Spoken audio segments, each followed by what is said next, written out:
Hello, everybody. Look who's here. We're here. Mike Manning from Beyond the Gates and Brandon Claybon. So nice to see you guys. Brandon, so great to meet you. As I was saying, I've never had the opportunity to talk to you, but I have really been loving your performances on Beyond the Gates. It's been amazing. Thank you, Michael. Thank you. Thank you for having us. And Mike, I've known for a very long time from all his roles. I'm back again. Back again. I can't get rid of him. It's just so weird. But I want to just say, when you guys first found out about these roles, right? What did you know about them? Did you know about Martin Richardson? How much did you know? And then when did you meet Mike in the process? Well, to answer your second question, I didn't meet Mike until the day right before shooting, or the day of the table read. Yeah. And I have a story, but you go first. But I have a story. You go first. Well, but I knew about the character as soon as it came out. I had been looking at the trades for a while, and I knew about Michelle Valjean and Sheila Ducksworth. I knew that this new soap opera would be called The Gates at the time. That was the working title, The Gates. And I called my manager immediately and told him that I should be a part of the show. And he said, okay, as soon as we find a character, or as soon as it comes out on the breakdowns, we'll submit you. And that was it. Yeah. And then Mike, you... Well, it sort of, so I similarly, I told my manager during the summer, it was the summer of 2024. And I said, you know what? I think that I could live outside of Los Angeles. We had COVID happen, and we had the strikes, and I had lived in Los Angeles for 15 years at that point. And I was like, you know what? I think I could live somewhere else. And I was like, Atlanta might be a nice place to be. Keep your eye out for projects in Atlanta. And sure enough, a month later, I got the email for this project, and they were like, Mike, do you want to audition for it? I said, of course, great. And I'll say this because Daphne said this in her interview recently. Initially, I read for Derek, and then I think Daphne had read for Danny. Right. And now plays Nicole. So initially I had read for Derek, and I sent my tape in, and I didn't hear anything for a while. And I was like, okay, you know what? It's probably not happening. And then they reached out again, and they were like, hey, do you want to audition for this other role? And his name wasn't Smitty at the time. His name was like, we'll just say Rick or Brian or something, some generic name. And so I was like, sure, great. And so I auditioned for it. Right before I was going to Thailand to shoot this other movie, and cut to like 3 weeks later, I'm literally hanging upside down from a rope doing a stunt in this movie in Thailand. I get down, I'm covered in mud. I go into this like holding tent, and I pick up my phone, and my manager says, call me right away. So I call my manager, and he was like, hey, they want to offer you the role of in Beyond the Gates shooting in Atlanta. And I was like, oh, great. Like, this is awesome. I really want to do the show. And I said, okay, so like, I'll go back to LA. I'll take a shower. I'll pack my bags. Like, when do they need me on set? Like a couple weeks? And he goes, no, they need you on set in 4 days. And I'm like, and I'm in Thailand right now. So literally I had to shrink my last 4 days of filming. I filmed for 3 days straight. The last 2 were overnight shoots. I wrapped on Monday morning at 4:30 a.m. I get on a flight. I land in, it was Tuesday night by the time I got to Atlanta, and the table read was the following morning. So I land in Atlanta, I go to sleep, I wake up, I'm delirious, I'm jet lagged. I drive to the studio, and at this point, all the other actors had met each other, mostly because everybody else got here like on Monday, Tuesday, they had fittings, they got time to meet each other. I'm the last one of the contract roles to arrive on set, and I'm delirious, and I don't know where to park, and I'm still in my Thailand, clothes that I packed for Thailand. So I'm wearing like a tropical shirt, and I'm driving around the studio like, oh my God, I don't know where I'm going. I'm going to be late on my first day. And I see Brandon, this angel, like walking to the studio. And literally this man was the first one that I saw in this cast, the first one I met out of this entire thing. I see him walking, and he's in this suit, and he looks great. And I'm like, that man's probably walking to set. And so I parked, I pull up beside him and I roll my window down. And I said, "Hey," and he said, "Yeah." And I said, are you going to the Beyond the Gates table read? And he said, "Yeah." And I said, "Wait, are you playing Martin?" And he said, "Yeah." And I was like, "Oh my God, I'm so happy to meet you. I'm your husband. Like, I'm your husband." I scream in the studio. But he probably thought I was a crazy person, but I literally parked my car and followed him inside like a lost puppy. And and I feel like I've been doing this. I've been doing that for months. Brandon, how has it been? Like so what did you think when you first met Mike at that point? First I thought it was so funny. I was like, "You're here. You made it." Because I didn't have a clue really what Mike looked like or anything. So I had nothing. But as soon as he said who he was, I was like, "It's nice meeting you." I was like, "It's meant to be."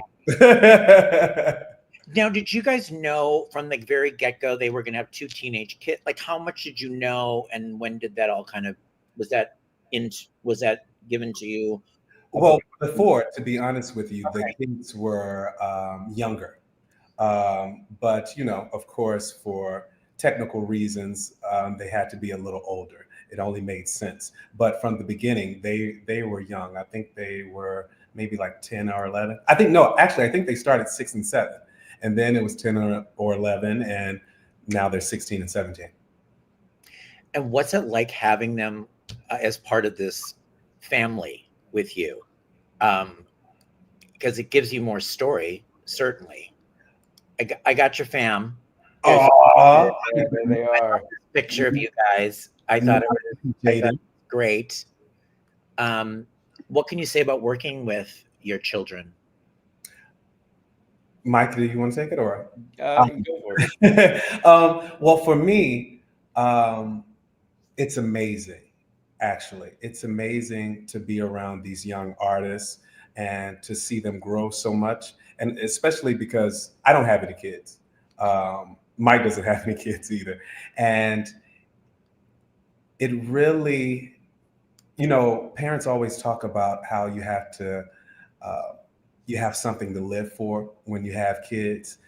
And I think having them around has made a bigger purpose for me on this job. I mean, Martin is, a big part of the show and everything, but it means more to Brandon to have these young artists under me. I mean, because Mike can tell you like the things that we share with them, they're new.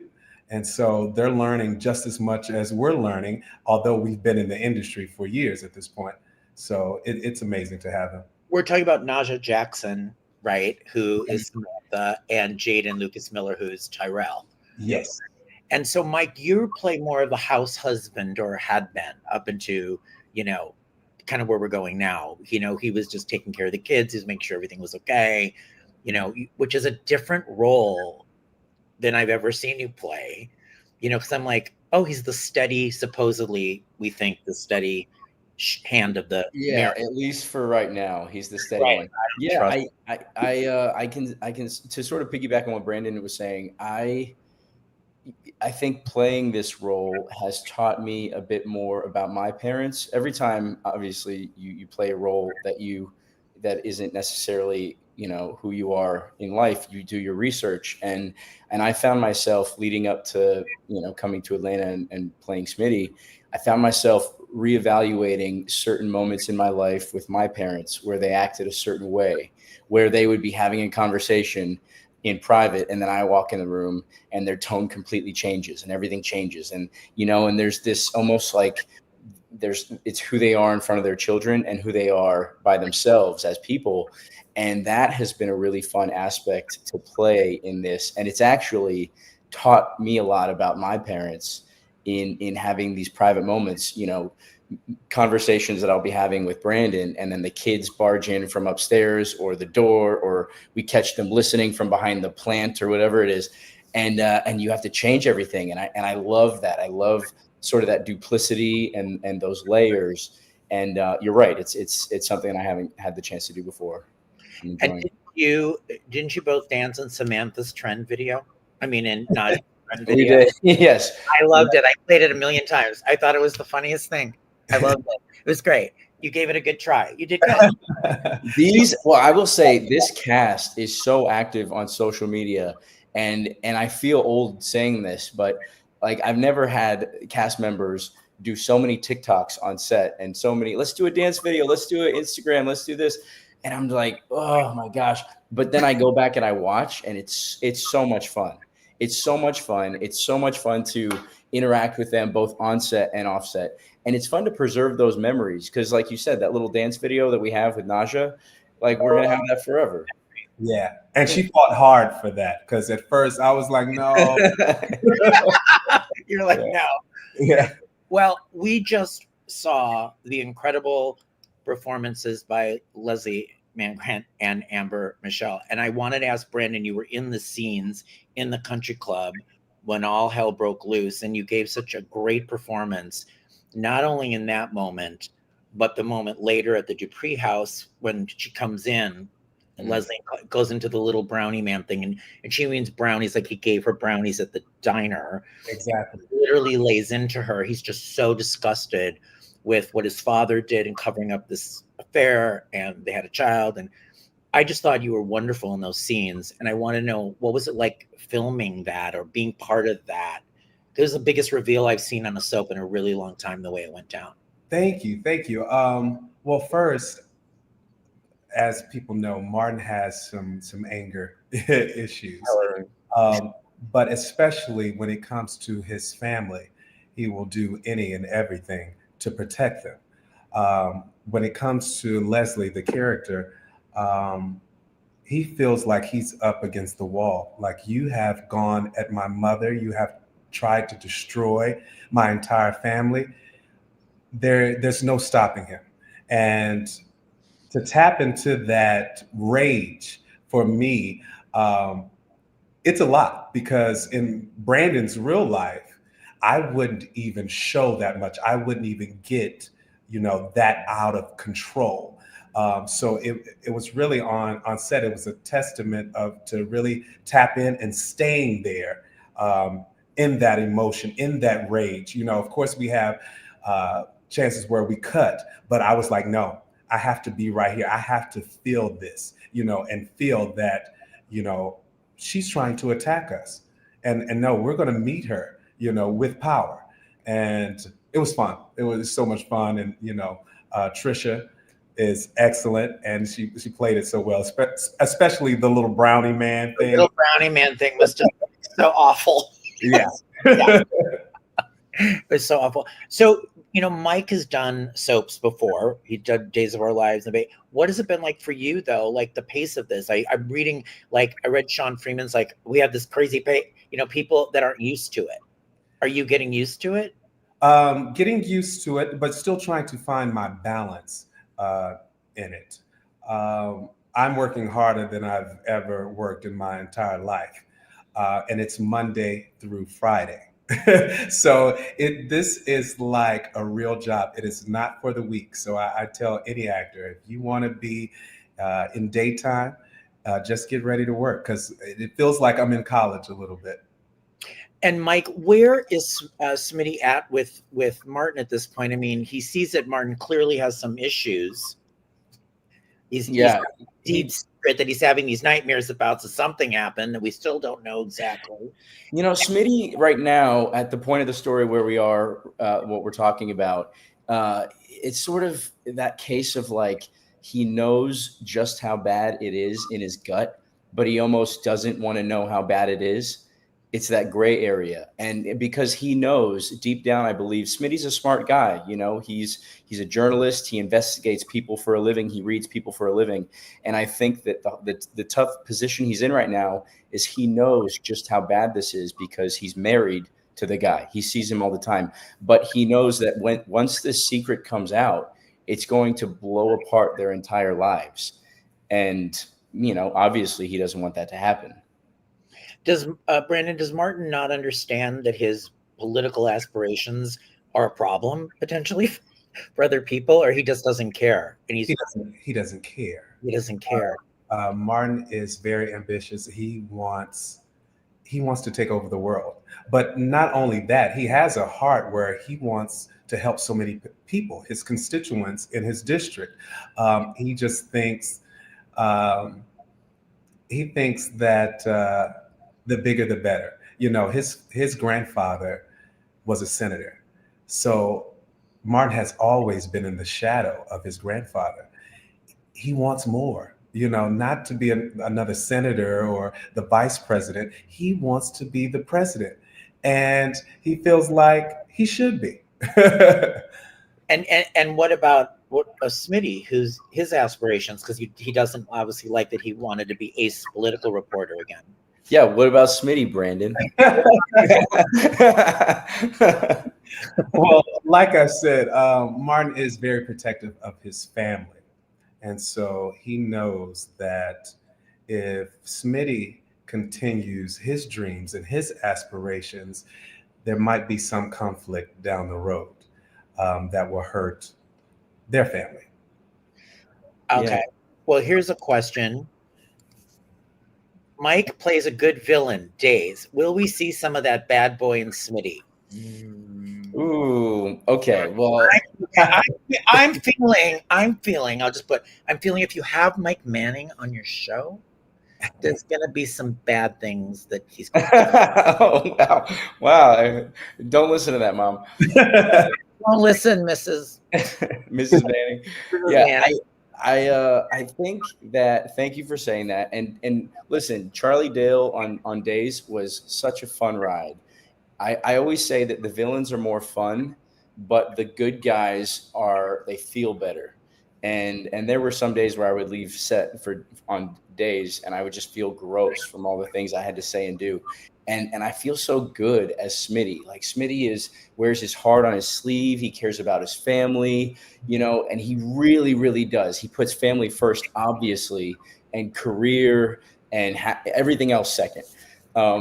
Because of that, you know, I think that he has a protector in him. And if you come for his family and you mess with his family or his husband or his kids, the claws come out. And so if we're looking for some claws, I don't necessarily know if it's a villain, but if we're looking for some claws, you're going to see some claws.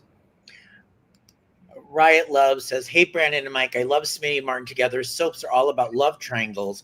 How would you feel if a third-party love interest, maybe an ex of Martin or Smitty, came to town? Brandon?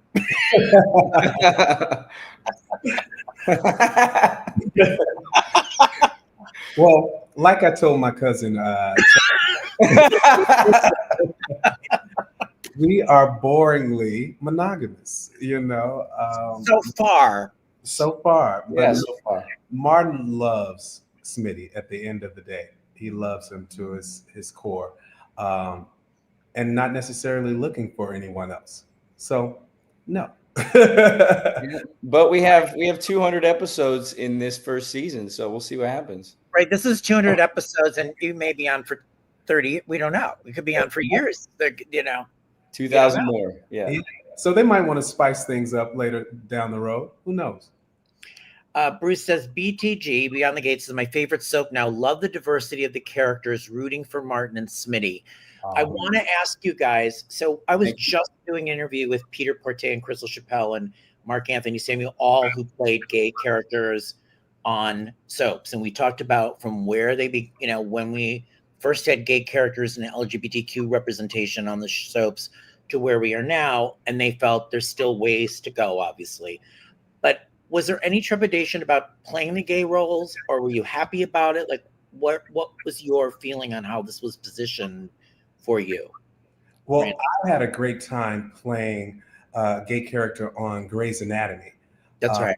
And not only a gay character, but a character that didn't know he had HIV.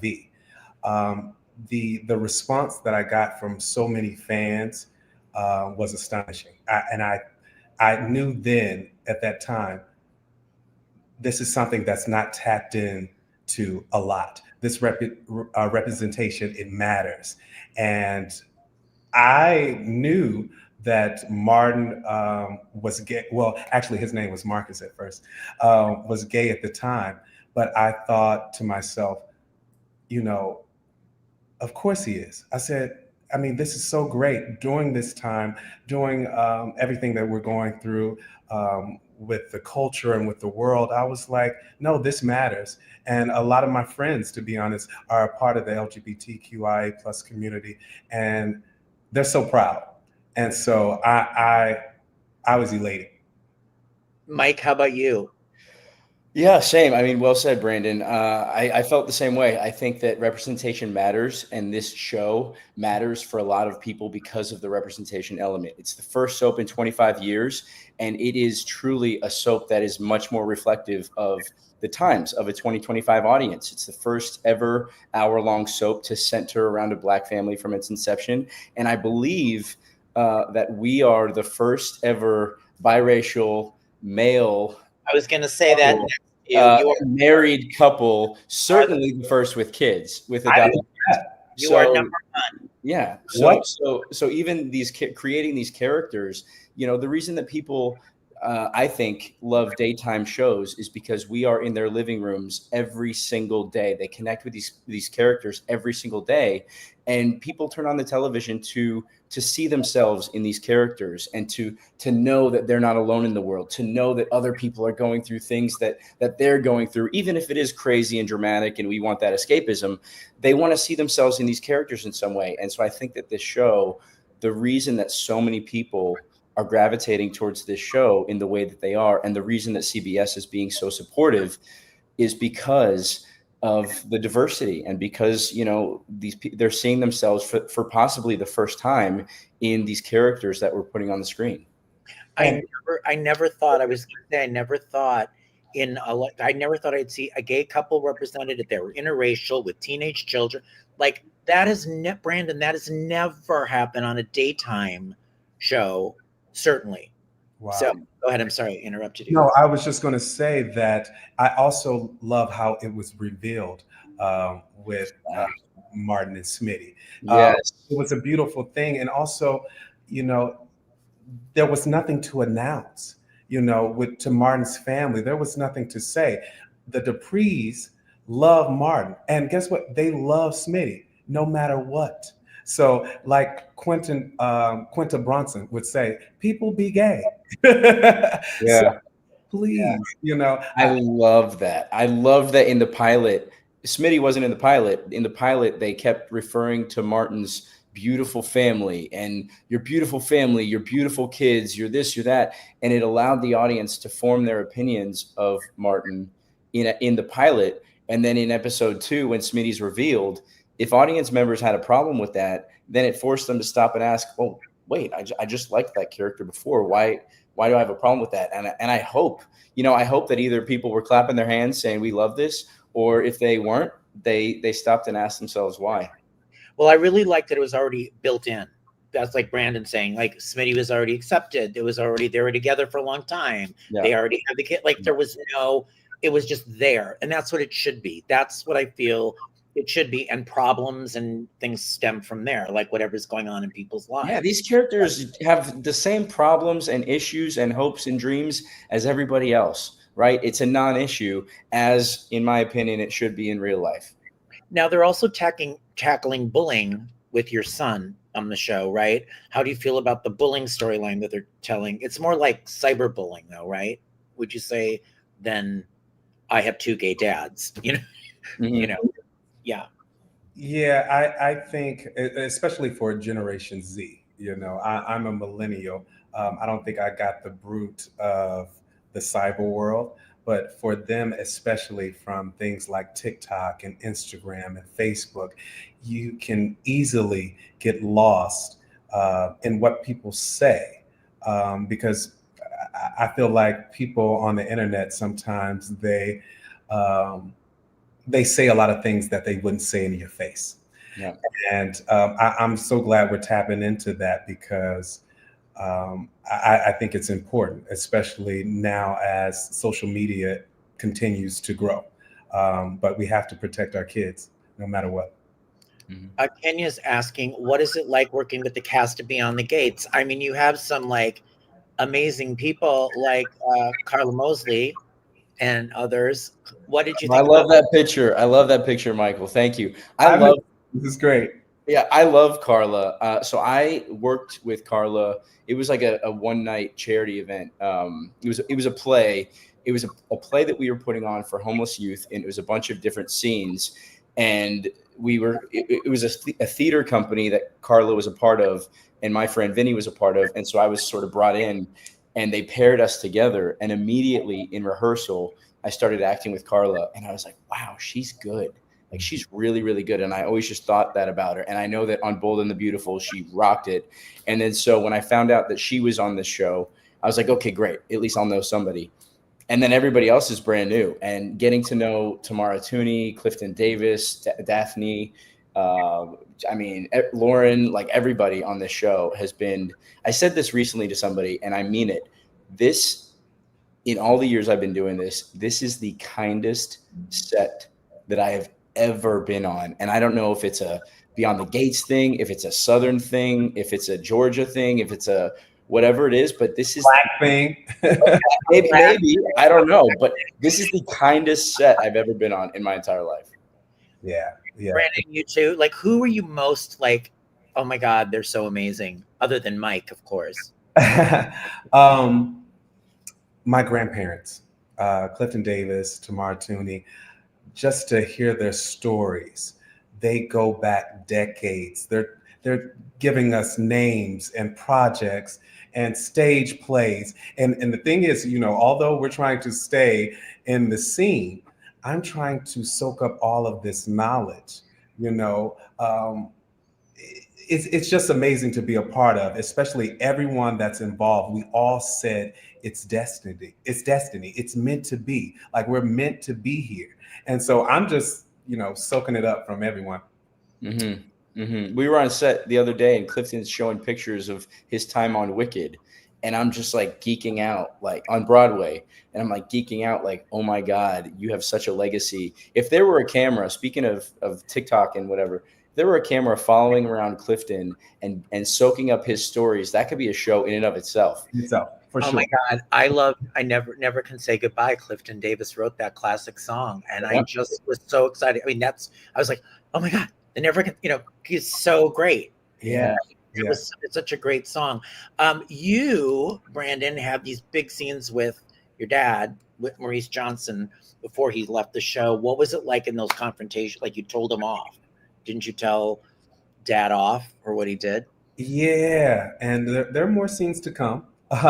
But those scenes are heartbreaking. It's a lot of emotions that Martin is going through with his father. Of course, at the beginning of the soap, we didn't see Ted and Martin talking as much because, to be honest with you, Martin has always really looked up to his grandfather. That's why he's a politician. But Ted was right there with him as well. His mother, Nicole, was right there with him. So to be betrayed like Martin felt, he had to let his father know exactly what he was doing and wanted to ask, why are you doing this? How could you? Mm-hmm. You're the one that taught me to be the man that I'm supposed to be, and you do this. Mm-hmm. It felt great. And now I know we have Keith D. Robinson taking over the role. I think next week we start to see him. Yes. So we'll have that whole thing. Is that always difficult when you guys have had that? Like you have to switch person, like just trying to because you have to learn somebody else's rhythm. I'm assuming in a scene. Well, it's not difficult, but for the other actor, of course, they have to pick up exactly where someone left off. So it might be more difficult for them, but no, it's been smooth sailing. Melody says that one scene where you pushed dad on the couch that gave me chills. Yeah, it was good. You pushed dad. Yeah, and to be honest with you, Maurice was an ex stuntsman. So, it looks like I really, really pushed him that hard, but no, he's good. So, Mike, with Smitty, I mean, doesn't he feel like at times I just watch him kind of take whatever Martin dishes out at him, and it's kind of like hard to like, because I'm thinking like, okay, why is he just taking it? Why is he just so he's got to keep the family together, or is he just planning something else? Because like, yeah. just No, I mean, I wish he had. Oh, I'm sorry. I don't know if Martin would do that to me if I could take it without that. Yeah. See, if Martin were doing that to Mike, there would be a much different reaction to that. But Mike is. But Brandon wouldn't do that to Mike. Brandon wouldn't do that to Mike. Martin, on the other hand, if he tried, it might get a little more confrontational. But how is it to play that? Because you have to it's right. Yeah, like I said before, I've had to learn a different temperament, and I've had to learn. And there have been times in my life where I've seen people sort of hold it in, and in the moment, I've genuinely thought, well, stand up for yourself, be aggressive, say what you need to say. And then in the end, when I sort of take a step back and see the big picture, I understand why they did what they did and the amount of strength that it took to be calm and to be reserved and to just take it and just turn the other cheek. That really, really takes strength. And I think as I'm growing from a young man to being, a little bit older in my life, I'm appreciating and respecting the power of restraint. And I think that is what Smitty has. Smitty has been forced to learn that, being a young father and sort of being married to a congressman. Their entire lives are in the public spotlight. They say one wrong thing. They do one wrong thing. Their kids, something happens at school, and it might end up on the news. And so I think that there's an enormous amount of pressure for the whole family. And Smitty knows that and understands that and has been keeping the family together however he can. Now, like we talked about before, I think that he knows in his gut just how bad this secret is. And without giving any spoilers away, because they would kill me, it's the type of secret that when you find out, it's gonna show the audience a lot. Everybody's gonna go, oh, now I get it. Now I understand why they did that, because of, and I think I'm so excited for the audience to learn about this. And I think the writing is just great. It's like chef's kiss. I was going to say, here's a chef kiss. That's what I've been feeling when they built a couple of these big story moments up and exploded them. And it's just such great television and soap opera. It's the way to do it. I feel like it's the way to do it. And the audience reaction to the fan reaction, as much as I'm seeing to the reveal of the affair and Leslie and everything else, I'm taking the temperature, and I'm getting the sense that that's what the audience wants, and I hope comes to expect out of this show. And I think that is the type of writing that this is going to define Beyond the Gates and define these characters. And the fact that everybody is loving it, I'm like, oh, great. I can't wait for them to get more. Brandon, are you proud that this is like, you have to understand, the first hour-long, predominantly Black cast soap opera? This is so historic also, which is ridiculous that it took this long. But the bottom line is, this is amazingly like groundbreaking in a way. Although we had Generations years ago, half-hour show, which Right. didn't make it. But to be honest with you, I knew as soon as I saw it in the trades, it was probably the second quarter of 2024. I saw it. I hit up my manager immediately and I said, I need to be a part of this show. So for me to be here and be doing the character, it takes my breath away. And I mentioned it to Clifton Davis. I mentioned it to Tamara. I wasn't like Mike. Mike was more so trying to get away from LA or try to do something different. But my manager asked me, he said, Brandon, would you move to Atlanta? I said, no. I was like, I'm not moving to Atlanta. I was like, LA is home. I was like, I love my apartment. I had floor to ceiling windows. I overlooked Hollywood. I said, no, I've worked my ass off for this. I was like, I'm not going anywhere. So months went by. We finally got a breakdown for the character Martin. My manager says, get this in as soon as you can. I was like, okay, done. More months passed by. We haven't heard a thing about the show, about the character, about me booking, nothing. But the signs kept telling me, Brandon, you have to surrender. You have to let go. And I follow these in my life. I follow 3 signs. I feel like that's God, that's intuition is telling you, all right, 3 strikes you out. I'm giving this to you. One night I couldn't sleep. And I woke up and I texted my manager, Tim Taylor at Luba Rockland. And I said, hey, Tim, can you give me a call in a text message? He said, yeah, I'll call you in 10. He calls me back and he said, hey, Brandon, what's going on? I said, Tim, I know I told you months ago that I would never leave LA and I don't want to leave my apartment, but I have to say the signs are telling me otherwise. I said, something is moving. I don't know what it is, but I can feel it.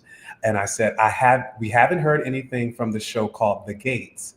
And he said, Brandon, this is weird. He was like, I thought somebody called you and told you something because 10 minutes before you text me, Kim Coleman, the casting director, said she's going to send over an offer for you for Martin Richardson.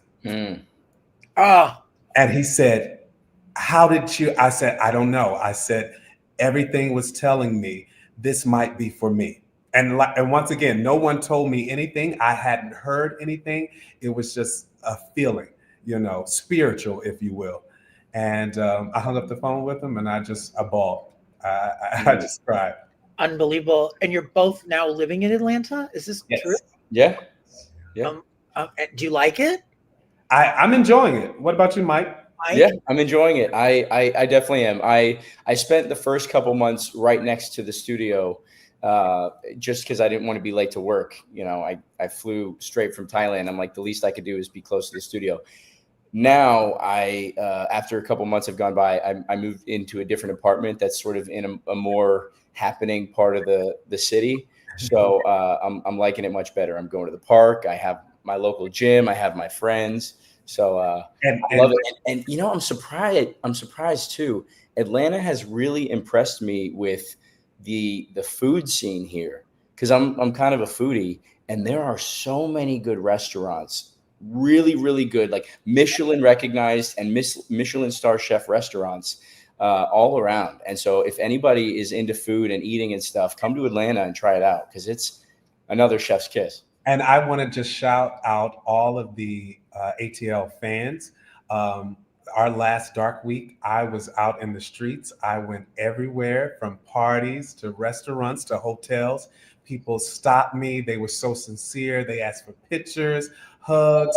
And I hadn't felt that ever, to be honest. That's wonderful. That's great. Shout out to ATL fans. And I want to say, the thing about soaps is there's just this connection between the audience and the show and the characters and the actors that just isn't like that in other mediums. That it almost feels like everybody's kind of on the same ride together, and mostly the fans are supportive, obviously, unless there's a negativity, but otherwise they're rooting for you usually. I mean, hey Mike, I have a question for you.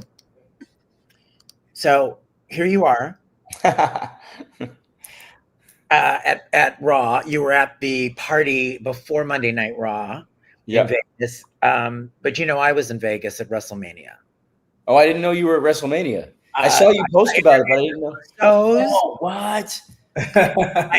Stephanie Victor. I mean, I interviewed everybody. I have a wrestling show on my YouTube channel. Huge WWE. I used to write for the WWE 25 years ago. So when I saw, okay, Mike is I was there too. So how was it? Yeah. I was gone that Monday. I had flown back. Okay. So you were not there for Monday Night Raw, and then you weren't there. I left Monday morning.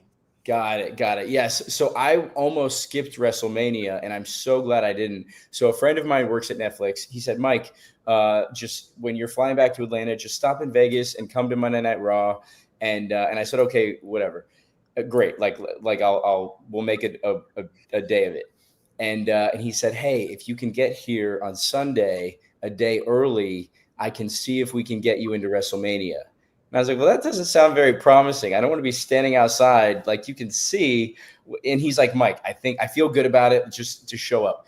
And I'm so glad I did, because I was in the Netflix suite hanging out with all the Netflix execs. And then I saw WrestleMania. I saw John Cena come out. I saw Stone Cold Steve Austin. I saw it was 8-year-old Mike was screaming inside. It's amazing. It was amazing. I was in the press box with the press. Okay. So I was in the press box, watching night 1 and night 2. Yeah. And to me, there is nothing like it, because of it's just like the entrances, the soap opera of it, it's soap opera rock. It's everything. You know what I said? I told my friend while we were there, and I hope I don't get skewered for this. Anybody listening that's a fan, I mean this in the best way possible. I think that Monday, like wrestling, WWE is like soap operas meets like gladiators. 100%. It's what I've always said, and the fans cook me for it. But I'm like, soap opera in the ring. It's a soap opera, and it leaves every Monday Night Raw. Brandon, we're taking you with us next week. Yeah, you're going next time. It's a cliffhanger. Every Monday Night Raw has a cliffhanger. All these stories culminate in the ring, but they tell the story, and you see it's totally a soap opera. Yeah. The face and the heel. The face. Yeah. So you have a character, and if they're a good guy, they'll be the face, and they'll have their hero's arc, and then suddenly something happens where they become the heel, and then they're the bad guy, and then they have to be taken down by the good guy. And the amount of thought that the writers put into this, and then the amount of dedication that these characters put in with their costumes and with their moves and with it's one big performance, and I loved it. And then I saw that I went to one of the parties, and some of the wrestlers, I met them in person, and they were sort of just acting normal and chill, whatever. Some of them stayed in character the entire time, and I'm like, oof, that's dedication. Like, that's dedication, and that kind of bugs me, especially when you're interviewing people. Would you get, but the Usos stayed in character. Yeah. But I literally talked to him right after he won the championship. So it was amazing. So I'm a big wrestling fan. Brandon, we're taking you with us. Great. Look, growing up, I was more WCW. So I was too.